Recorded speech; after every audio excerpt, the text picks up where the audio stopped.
तो सबसे पहले बुलावल जाए गोरखपुर का लाल, सुरों का योद्धा ब्रज बिहारी दुबे जी।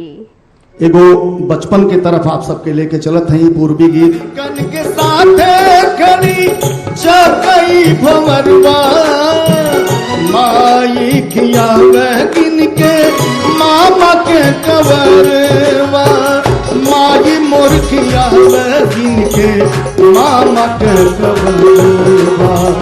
आंगना में दूध भात, आंगना में दूध भात देती रहे चनमा, एक बेर रो तनी औते बचपन, एक बेर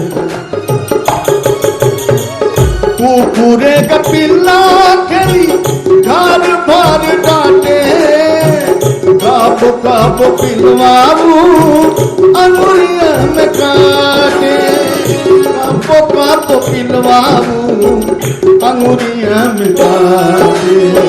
चोर साहू देखत रहनी, चोर साहू देखत रहनी, काकरी के कानवा, एक बेर औरो तनी औते बचपनवा, एक बेर औरो तनी औते बचपनवा।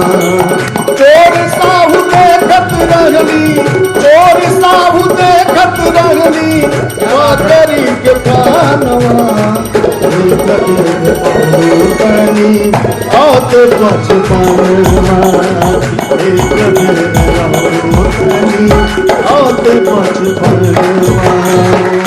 वाह रे ब्रिज बिहारी भैया, एकदम तू तो एकदम मरला की गर्दा उखाड़ जाला। बचपन याद आ गया का तो के कुकुर का पिल्ला कटले रहो सो का। ई बाल स्वभाव रहल सभे खेलले होई, हाँ। आ सबके कटले होई। एकदम बचपन गाँव जाने की याद आ गई। ई बचपना के परीक्षण होत रहल कि पिलवा 18 बा की 20 बा। कोनो कोनो पिल्ला के नाखून 18 गो होखे, आ कोनो कोनो के 20 गो। तो ई सब लड़का लोग के है कि एक जहरीला बा। हाँ। और चोर साहब जो कान पकड़ के उठावे ऊंचे करत चिल्लाए रहे और जो नहीं बोले कहीं चोर है। बिल्कुल बचपन के स्वभाव रहल जी, बा। जी, जी। यानी बचपन में रोगा खूब मजा ले ले बाड़ी जो है एकदम।